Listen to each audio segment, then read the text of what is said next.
Bonjour mon frère, ma sœur, j'espère que tu vas bien par la grâce du Seigneur. Me voici devant toi ce matin avec une parole, une pensée et une prière. Je suis vraiment encore dans la joie de me retrouver devant vous aujourd'hui. C'est vraiment une grâce que Dieu nous fait de partager ensemble la parole de Dieu. Même si nous le faisons quotidiennement depuis maintenant plusieurs années, mais c'est toujours avec joie et avec empressement que nous continuons à le faire parce que nous croyons réellement que la parole de Dieu nous fait du bien et transforme nos vies. Alors, sans plus tarder, j'aimerais qu'on puisse continuer sur notre thème « Apprends à ne pas être atteint ». Nous avons vu hier que la susceptibilité passe souvent par des personnes proches. Et dans le cas d'espèce, dans le texte que nous sommes en train de lire, de 1 Samuel chapitre 17 du verset 28 à 30, c'est le frère de David, Eliab, qui lui est la personne qui vraiment essaie de toucher, de titiller David, essaie de le malmener par des propos. Et justement, c'est ce que nous allons voir aujourd'hui. Dans le jour 3, c'est que la susceptibilité passe souvent par des paroles. Souvent, c'est des mots que nous entendons qui nous touchent, qui nous blessent et qui, quelque part, nous amènent à avoir certaines réactions. Regardons au verset 28. La parole de Dieu dit, et c'est Eliab qui parle, « Pourquoi es-tu descendu ? Et qui t'a laissé, à qui as-tu laissé ce peu de brebis dans le désert? Je connais ton orgueil et la malice de ton cœur. C'est pour voir la bataille que tu es descendu. » Regardez dans ce texte, Eliab est en train de vraiment d'invectiver son jeune frère David, qui lui pose seulement des questions. Qu'est-ce qu'on va faire à celui qui va tuer Goliath? Qu'est-ce qui lui a été promis? Il cherche à comprendre qu'est-ce qui se passe. Et lui, son frère, au lieu d'expliquer à son petit frère la raison ou ce qu'on va faire à celui qui terrassera Goliath, il commence à l'invectiver. Je sais pourquoi tu es là, je connais de la malice. Il commence à ressortir tous les défauts de David. Et c'est sur le champ de bataille. Il aurait pu attendre à la maison pour lui dire ces choses-là. Mais on sent que là, c'est quelque chose qu'il y avait dans le cœur d'Eliab depuis longtemps, qu'il sort, pas en privé, mais en public, devant des gens qui ne font même pas partie de sa famille. Et il sort des paroles blessantes. C'est pour le blesser, pour blesser David, le ridiculiser. Il lui dit, pourquoi tu es descendu? À qui as-tu laissé ce peu de brebis? Regardez, en gros, nous, on est les hommes, on est les soldats. Toi, tu es un berger. À qui tu as laissé ces animaux? Comme si Eliab, lui, s'occupait des animaux. Comme si lui, non, les animaux, c'est pas pour moi. Moi, je suis un homme, je suis un soldat. Les animaux, c'est pour vous, les petits. Regardez comment il est en train de le minimiser. Et il dit encore, je connais ton orgueil. Donc il insulte David, son frère, d'orgueilleux. Et il dit la malice de ton cœur. Donc il dit, toi, tu es un fourbe. Toi, tu es bizarre. Toi, on te connaît. Toi, tu fais des choses par derrière. En fait, il est en train d'invectiver son frère devant tout le monde. Et il lui dit, je sais, c'est pour voir la bataille que tu es descendu. En gros, tu es venu ici pour te moquer de moi. Tu es venu ici pour te moquer de nous. Et il expose ça devant tout le monde. Mon frère, ma sœur, la susceptibilité passe souvent par des paroles. Quel type de paroles? Les reproches, les critiques. Qui aime les critiques? Qui aime être critiqué? Personne. Une critique, ça blesse, ça pique, parce que tu sens qu'on a dit des choses derrière toi et ça touche ton cœur. Quelle est ta réaction lorsqu'on te critique? Quelle est ta réaction lorsqu'on te fait des reproches? Ça passe aussi par des fausses accusations. Les mensonges, quand tu entends qu'on dit quelque chose faussement contre toi, tu sais que ces gens savent que ce qu'ils disent, c'est faux. Mais ils le disent quand même et que toi, tu es là, tu entends ce qui est dit de toi, tu as l'impression qu'on parle d'une autre personne. Tu te poses la question, est-ce que c'est bien de moi dont il s'agit?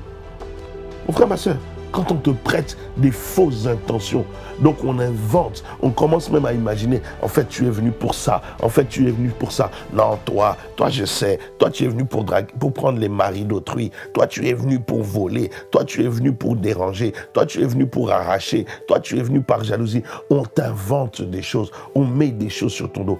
Comment tu réagis? Extérieurement, mais également comment tu réagis intérieurement. Et regardez la réaction d'une personne susceptible. La parole de Dieu nous dit, David répondit, qu'ai-je donc fait? Ne puis-je pas parler ainsi? En fait, David est en train de dire, mais j'ai fait quoi? Pourquoi? Qu'est-ce que j'ai dit de mal? J'ai insulté personne. Qu'est-ce qu'il y a eu dans mon comportement qui fait que vous teniez de tels propos? Et mon frère, ma soeur, c'est quelque chose qu'on a déjà tous dit ou tous pensé. Mais pourquoi ils me font ça? Qu'est-ce que je leur ai fait? Qu'est-ce que je leur ai dit? Pourquoi ils s'acharnent contre moi?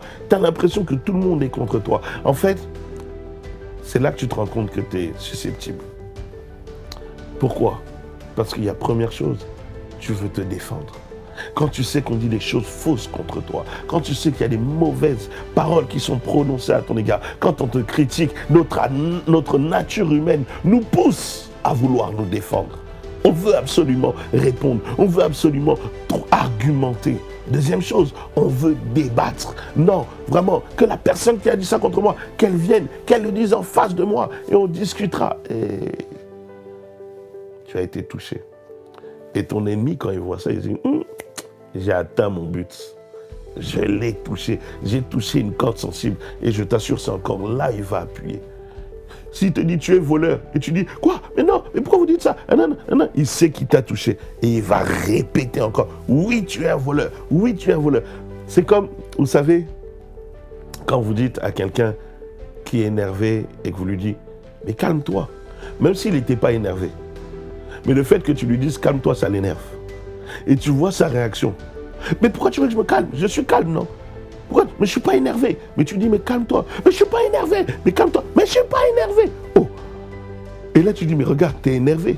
Il n'était pas énervé. Mais comme tu as touché le point sensible, sa réponse, tu as encore appuyé dessus. Il a répondu. Il a débattu. Tu as encore appuyé dessus. Et tout d'un coup, l'énervement sort. Mon frère, ma soeur, la susceptibilité, c'est des fois quelque chose de très subtil, mais de très dangereux, parce qu'elle peut te faire sortir de tes gonds. Tu peux vouloir débattre, tu peux vouloir argumenter, tu peux même vouloir te battre, parce qu'on a dit des mauvaises choses contre toi. Tu veux te défendre, tu veux argumenter, tu veux démontrer que tu as raison, qu'ils ont tort. Mon frère, toutes ces choses, je t'assure, elles montrent ta susceptibilité. On est des maris susceptibles, il y a des femmes susceptibles, il y a des parents susceptibles, il y a des enfants très susceptibles, il y a des hommes, des femmes, des patrons. On a tous quelque part une part de susceptibilité et j'ai envie de nous inviter aujourd'hui à réfléchir. Quels sont les points où je sais quand on me dit ça, ça me touche. Quand on dit ça à mon sujet, quand on fait ça à mon sujet, quand on me dit tel ou tel propos, je sais. Essaie de regarder, la dernière fois que tu t'étais énervé, c'était pourquoi? La dernière fois que tu t'es mis en colère, est-ce qu'il n'y a pas eu une phrase ou une parole que tu as entendue et qui t'a fait sortir de tes gonds? Réfléchis à cela.